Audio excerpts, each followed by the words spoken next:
Emotional turbulence में मत फंसना।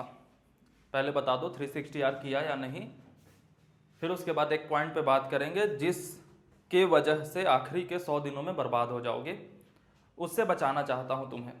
मैंने अभी तक मेरी जो स्ट्रैटेजी रही है तुम्हें सिलेक्ट कराने की, वो ये रही है कि तुम्हारे सामने जो प्रॉब्लम आने वाली है उसके बारे में मैं तुम्हें पहले बता दूं, ताकि जब तुम उस प्रॉब्लम को फेस करने पहुंचो तब तुम्हें पहले से ये पता हो कि अच्छा स्नेहित भैया ने ये प्रॉब्लम मुझे पहले ही बता दी थी, तो वहां पे तुरंत क्लिक कर जाएगा कि अच्छा यहां से निकलना कैसे है। तो अभी तक के अनुभव के दौरान मुझे ये बात पता पड़ गया है कि 2 साल पहले बच्चे को किस प्रॉब्लम से टैकल करवाना है और एग्जाम से 100 दिन पहले बच्चे को कौन सी प्रॉब्लम आएगी, तो उससे अगर वो टैकल कर लेगा तो बच के निकल जाएगा। और 100 दिन पहले वाली प्रॉब्लम है इमोशनल टर्बुलेंस। मैं हमेशा से इसके बारे में बात करता आया हूं लाडले, लेकिन अभी तुम्हें रिमाइंड कराना बहुत जरूरी है, क्योंकि एक सड़क जिस पे बहुत ज्यादा खतरा है उस पे इंसान को पता होता है कि मुझे धीरे चलना है, फिर भी उसके दिमाग से कभी वो बात निकल सकती है कि मुझे तेज रफ्तार में नहीं चलना, तो उसके लिए वहां पे लिख दिया जाता है धीरे चलें। बड़ी बेसिक सी बात है, लेकिन वो तुम्हारे कॉन्शियस में जब सामने प्लेट पे लिखा आ जाता है तो याद आ जाता है कि अच्छा धीरे चलना है, नहीं तो टिकट कट जाएगा अपना। वही बोर्ड लेके तुम्हारे सामने आ गया हूं कि इमोशनल टर्बुलेंस में इस मोमेंट पे नहीं फंसना। इमोशनल टर्बुलेंस क्या होता है? इंसान अपने जीवन में कोई भी डिसीजन अपने रैशनल ब्रेन से लेता है। रैशनैलिटी क्या होती है कि हमने अपने जीवन में जब से पैदा हुए हैं तब से कुछ कुछ डेटा इकट्ठा करा है कि अच्छा आग को छूते हैं तो उंगली जल जाती है, पानी में डूबेंगे तो सांस रुक जाएगी, तो अगली बार जब हमें आग दिखेगा तो हम अपना उंगली वहां पे नहीं ले जाते। अगली बार पानी गहरा दिखता है तो हम उसमें नहीं जाते, क्योंकि डूबने का खतरा है, जलने का खतरा है। तो ये हमारे ब्रेन में एक डेटा आ गया। अब इस पे हम आगे के जीवन के जब जब हमें आग दिखेगा, पानी दिखेगा, डिसीजन लेते जाते हैं। उसी तरीके से IIT JEE की तैयारी में आपको बहुत सारे डेटा पॉइंट्स मिले होंगे अपने दिमाग में कि IIT एक ऐसा एग्जाम है जिसको शॉर्ट टर्म में बहुत ज्यादा चेंजेस नहीं लाए जा सकते। कोई चाहेगा कि 15 दिन में कुछ उखाड़ लूं तो नहीं उखड़ सकता। कोई चाहेगा कि मैं ने जो भी तैयारी करी है उसे बाहर फेंक दूं और फिर से तैयारी करूं, तो वो एक गलत डिसीजन है। ये सारे डेटा आपके दिमाग में हैं जो कि रैशनल ब्रेन में फिट हो चुके हैं। तो अब आप आगे के डिसीजन रैशनैलिटी के बेसिस पर लेते हो, लेकिन आपकी रैशनैलिटी कब फेल कर जाती है, आपका दिमाग कब अपने सारे उस डेटा के होने के बावजूद भी गलत डिसीजन ले लेता है, वो होता है इमोशनल टर्बुलेंस में। किसी भी व्यक्ति के रैशनल दिमाग को फेल करना है ना, ये रूल है कि किसी भी व्यक्ति के रैशनल दिमाग को फेल करना है कि वो रैशनली सोच ना पाए और एक इमोशनली डिसीजन ले ले, तो उसके दिमाग को इमोशनल टर्बुलेंस में डाल दो। इमोशनल टर्बुलेंस मतलब इंसान एक इमोशनल जीव होता है, वो हमेशा रैशनैलिटी के ऊपर इमोशन को रखता है जब उसका इमोशन बहुत हाई होता है। कितना भी तुम उससे कह दो कि भाई तेरा फिर से कटेगा, बट वो प्रेम के इमोशनल टर्बुलेंस में पड़ा होगा ना, तो उसको सारी दुनिया गलत लगेगी और वो फिर प्रेम में पड़ेगा। किसी भी व्यक्ति को कह दो कि ये लोग अच्छे होते हैं, भाई रैशनल ब्रेन कहता है कि इसमें से कुछ लोग खराब है बट सारे लोग अच्छे होते हैं, बट उस मोमेंट पे उसे रैशनल पीक दे, इमोशनल पीक दे दो, इमोशनल टर्बुलेंस दे दो, इमोशनली उसे बहुत एक्साइट कर दो, तो वो सारी अपनी रैशनली दिमाग को साइड में रख के एक पार्टिकुलर लोगों के ग्रुप से हेट करेगा। तो ये सारी चीजें दिखाती है कि हम अपने दिमाग के रैशनल थिंकिंग को साइड रख देते हैं जब इमोशनल पीक में होते हैं। और वही IIT JEE की तैयारी में अभी होना स्टार्ट होगा।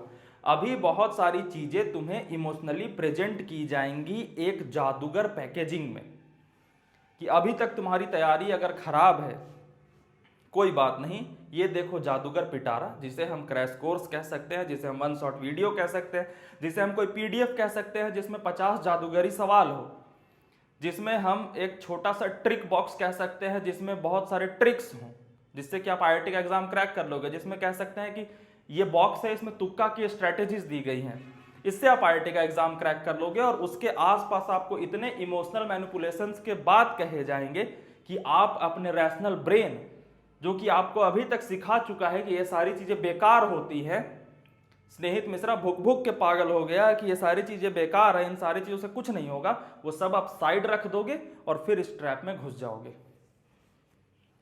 और ये आपकी तैयारी बर्बाद कर देगी अभी से।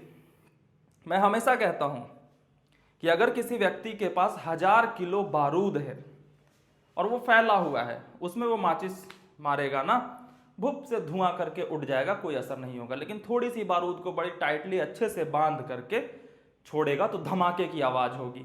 आईआईटी की तैयारी भी ऐसी ही होती है कि आपको पूरे का पूरा सिलेबस पे कमांड नहीं है, या आपने पूरे का पूरा सिलेबस पढ़ रखा है बट बिखरा हुआ, किसी पे भी रिवीजन नहीं, किसी पे भी क्वेश्चन प्रैक्टिस नहीं, किसी को भी टेस्टिंग नहीं, तो वो सारा का सारा सिलेबस कवर किया हुआ एक बारूद के फैले हुए ढेर की तरह है जो एग्जाम में काम नहीं आएगा। किसी बच्चे ने 100 में से 30-40 चैप्टर अच्छे से कर लिए हैं और एकदम कमांड है तो उसको बारूद की तरह उसने टाइट पैक कर रखा है, एग्जाम में धमाका करके आएगा। नुकसान क्या होगा कि इमोशनल टर्बुलेंस में आप फंसोगे, पुरानी सारी बारूद के ढेर जो तुमने टाइटली पैक कर रखे थे उसे खोल के छोड़ के फेंक दोगे और सोचोगे कि अब नए तरीके से हम चलेंगे, और फिर इस उम्मीद में कि एग्जाम आते आते मेरे पास एक इकट्ठा बारूद का ढेर होगा जो धमाका कराएगा। नहीं होगा, कभी नहीं हो सकता ऐसा। और यह मानना बिल्कुल गलत बात है कि मुझसे पहले तैयारी करने वाले सारे लोग गधे थे। नहीं, हमें उनकी गलतियों से सीखना है और ये हर साल गलतियां होती हैं। मुझे कैसे पता कि तुम सभी ये गलती फेस करोगे, क्योंकि ये हार्डकोर डेटा है ना मेरे अंदर, जो मैंने देखा है कि 90% बच्चे करते हैं और हर बच्चा अलग नहीं होता। ये बात बहुत बेवकूफ़ी वाली है कि हर बच्चा अलग होता है। नहीं, हर बच्चा लगभग सेम तरीके की मिस्टेक करने की टेंडेंसी रखता है, उसे बस वहां से बचाना होता है। नहीं तो मैं तो कैमरे से बात कर रहा हूं ना, मुझे कैसे पता कि जो मुझे उस तरफ देख रहा है उसके अंदर के धागे खुल रहे हैं मेरी बातों को सुनकर और वो रिलेटेबल फील कर रहा है कि हाँ भैया ऐसा होता है। मैं तो ना तुमसे कभी मिला हूं, ना मैं तुम्हें कभी जानता हूं, फिर भी मुझे कैसे पता? क्योंकि पीछे के अनुभव ये मेरे बताते हैं कि ऐसा होता है। तो मेरी बात मानना। सबसे पहले इसका कंक्लूजन क्या है कि शॉर्ट टर्म में कोई जादूगरी चीज तुम्हें दी जाएगी, उसका कोई फायदा नहीं होगा और ये तुम भी जानते हो। तुम नहीं लोगे अगर तुम्हें कोई डायरेक्ट देगा, तो तुम कब ले लोगे? तुम तब ले लोगे जब उसके इर्द गिर्द एक इमोशनल ऑरा बनाया जाएगा कि तुम्हारी जिंदगी बदल दूंगा आज से। जो ये बेच रहा है ना, वो खुद अपनी जिंदगी बदलना चाह रहा है ये बेच करके। तुम्हारी जिंदगी किसी को बदलने की पड़ी नहीं है,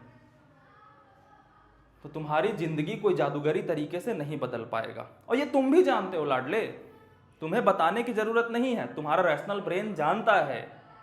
एग्जाम जब ओवर हो जाएगा ना, तुम इस चीज को मिस्टेक मानोगे, क्रैश कोर्स को मिस्टेक मानोगे, वन शॉट को मिस्टेक मानोगे, ट्रिक्स को मिस्टेक मानोगे, तुक्के को मिस्टेक मानोगे, इन सब चीजों को मानोगे। कब मानोगे? जब एग्जाम खत्म हो जाएगा, इमोशनल ऑरा ढहेगा और रैशनल ब्रेन फिर ऊपर आएगा और फिर दिख जाएगा कि अच्छा ये गलतियां कर डाली मैंने। लेकिन अभी जब स्नेहित मिश्रा तुम्हें विलेन सा लगे और लगे कि यार ये जो मैंने उम्मीद का एक घेरा बांधा था, इमोशनल होने के बाद इसने तो ढाह दिया, तो मुझे जो उम्मीद में ये दिखा था कि मैं सिलेक्ट हो जाऊंगा इस जादू का इस्तेमाल करके, ये तो इसने तोड़ दिया। और जब इसने तोड़ दिया तो मुझे इससे नफरत हो रही है। नफरत करके मुझसे करोगे क्या? तुम में से 100 में से एक बच्चा भी मेरी आज वाली बात मान जाए, वो सिलेक्ट हो जाएगा। और वो सिलेक्ट होकर के जिस दिन स्नेहित मिश्रा का नाम ले लेगा, 99 के 99 कितनी भी गालियां देंगे ना, वो एक बच्चा जस्टिफाई कर जाएगा। और मैं उस एक बच्चे से ही बात कर रहा हूं, शायद वो तुम हो। उम्मीद करता हूं कि तुम रहोगे। इमोशनल टर्बुलेंस में नहीं फंसना। क्यों? क्योंकि वो रैशनल ब्रेन नीचे कर देगा, और रैशनल ब्रेन जब नीचे करेगा गलत डिसीजंस ले लोगे। कल मिलते हैं, 360R करके आना।